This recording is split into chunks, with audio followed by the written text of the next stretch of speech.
नमस्कार। आज की कक्षा में हमने जो कल पढ़ा था यह देश एक है, उसी के विषय में आगे पढ़ने वाले हैं और आगे इसके अर्थ को हम स्पष्ट कर रहे हैं। तो अब तक हमने फर्स्ट पैराग्राफ पढ़ लिया था, अब सेकंड पैराग्राफ में आए हैं। इसके विपरीत भारत के दक्षिण छोर पर कुमारी अंतरिप है, जहाँ पर घरों की रचना और लोगों के रंग रूप श्रीलंका के निवासियों के समान है। तो ये बताया जा रहा है कि भारत के दक्षिण छोर पर क्या है, अंतरीप है, जो कैसे होते हैं, रंग रूप जैसे कि उसकी वहाँ के कैसे हैं, श्रीलंका के जैसे हैं। इस प्रकार भारत के दोनों छोरों की जलवायु में पर्याप्त अंतर दृष्टिगोचर होता है। तो भारत के जो प्रत्येक दोनों छोर हैं उसमें दोनों में बहुत अंतर है। एक तो ऊपर में है कश्मीर और नीचे क्या है, ये जो द्वीप है। जलवायु की भिन्नता के लोगों के रहन सहन, वेशभूषा, खान पान में भी काफ़ी अंतर दिखता है। और जो जलवायु परिवर्तित हो रहा है, जो उस जगह का वातावरण है उसके अनुकूल क्या होता है, खाने पीने में भी बहुत सारी भिन्नता देखी जाती है। किस प्रकार से अलग अलग चीज़ों को ग्रहण किया जाता है। पहाड़ी एवं रेगिस्तानी क्षेत्रों के लोगों को अधिक परिश्रम करना पड़ता है। और ये भी बताया जा रहा है कि जो पहाड़ी लोग होते हैं उनको बहुत अधिक परिश्रम करना होता है। क्यों?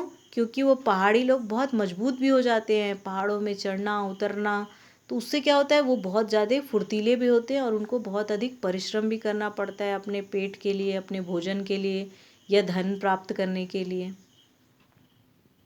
साहसी एवं निडर होते हैं। मराठों एवं राजपूतों की वीरता की साक्षी हमारा इतिहास है। तो यही कह रहे हैं कि वो लोग बहुत ही बहादुर भी होते हैं। और इसका कारण क्या होता है, क्योंकि वो इतने मेहनती होते हैं। तो मराठों और राजपूतों के विषय में भी इसलिए कहा जा रहा है क्योंकि वो भी इन्हीं जगह से, इन्हीं क्षेत्रों से आए हैं। तो वो हमारे सामने ये एक प्रूफ है, साक्षी है, एक सबूत है कि किस प्रकार से उस क्षेत्र के लोग इतने बहादुर होते हैं। जलवायु का प्रभाव वेशभूषा पर भी पड़ता है। तो जैसा जलवायु होगा वैसी ही वेशभूषा होती है। अगर अधिक ठंड है तो वहाँ के लोग अधिक मोटे कपड़े पहनेंगे। तो यही प्रभाव पड़ता है रहन सहन का, परिवेश का।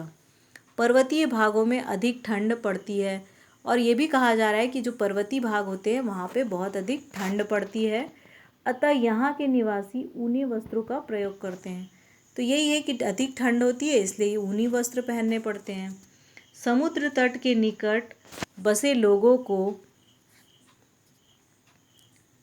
समुद्र तटीय इलाकों के लोगों को ऊनी वस्त्रों की आवश्यकता ही नहीं पड़ती। क्यों नहीं पड़ती? क्योंकि वहाँ ज़्यादा ठंड ही नहीं पड़ती है। इसी प्रकार खान पान में भी काफ़ी भिन्नता है। तो ये भी बता रहे हैं कि किस प्रकार से खाने पीने में भी बहुत अंतर हो जाता है पहाड़ी क्षेत्रों में और समुद्री इलाकों के लोगों में। समुद्री तटीय इलाकों में मछली पालन उसका प्रिय भोजन होता है, मछली चावल उनका प्रिय भोजन होता है। तो जो समुद्र तट के किनारे में रहते हैं वो अक्सर मछलियाँ पकड़ते होंगे, इसलिए उनका पसंदीदा भोजन भी वही होता है। उसी प्रकार उत्तर भारत में दाल, रोटी और सब्जी बड़े चाव से खाई जाती है। तो उत्तर भारत के विषय में बताया जा रहा है कि वहाँ पर दाल, चावल और सब्जी बड़े चाव से खाई जाती है। भारत में अनेक भाषाएं बोली और समझी जाती है। हिंदी अधिकांश भारतीयों की भाषा है, अतः इसे राष्ट्रभाषा स्वीकार किया गया है। यही एक भाषा है जो सारे को एकता से सूत्र में पिरोए रखने का कार्य करती है। तो हमारे देश में अनेक भाषाएं बोली जाती है, लेकिन अधिकतर लोग हिंदी जानते हैं, तो हिंदी का ही प्रयोग करते हैं। इसलिए यह राष्ट्रभाषा भी है और यही जो एक भाषा है जो हमारे देश को एक धागे में पिरोए रखती है, यानी एकता के साथ जोड़े रखती है। यह तो हुई विविधता की कहानी। अब हम इसके पीछे छिपी एकता की दृष्टिपात करें। तो अब तक तो हमने विविधता, भिन्नता क्या क्या है इस बारे में चर्चा किया, लेकिन हम इस बारे में अब चर्चा करते हैं कि किस प्रकार से एकता दिखाई देती है हमें। यदि हम ध्यानपूर्वक देखें तो ये विविधता ऊपरी है। तो यही कहना चाहते हैं लेखक कि अगर हम सोचें तो ये जो विविधता है ये तो केवल नाम मात्र की है। ये जो अलग अलग टाइप का खाना पीना रहना, इसके विषय में हमने जो चर्चा किया, ये तो खाली नाम मात्र का है।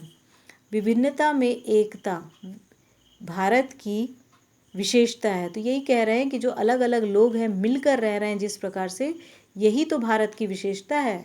भारत विश्व का अनोखा देश है। यहाँ के निवासी धर्म, संप्रदाय, रीति रिवाज, रहन सहन आदि के भेदों को भूलकर देश की एकता और अखंडता में विश्वास रखते हैं। तो यही खासियत है हमारे भारत देश की कि यहाँ इस बारे में सोचा ही नहीं जाता है कि कौन किस धर्म का है, किस समुदाय का है, समाज का है, गरीब है, ये है। यहाँ क्या होता है, सब मिलजुल कर रहते हैं, इसलिए सारे विश्व में ये सबसे अनोखा माना जाता है। भारतीय संस्कृति में विभिन्न धर्मों का मिला जुला रूप झलकता है, और ये भी कह रहे हैं कि जो भारतीय संस्कृति है उसमें अनेक धर्मों का जो मिला जुला रूप दिखाई देता है।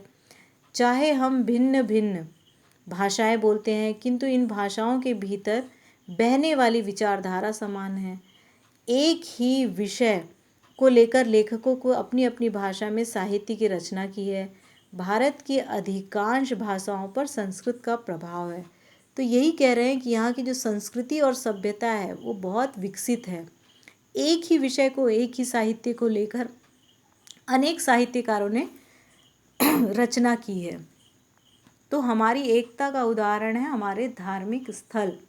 तो ये भी एक महान कारण है हमारे देश को एकता के सूत्र में बांधे रखने का, हमारे धार्मिक स्थल। इसके विषय में हम अगली कक्षा में पढ़ेंगे।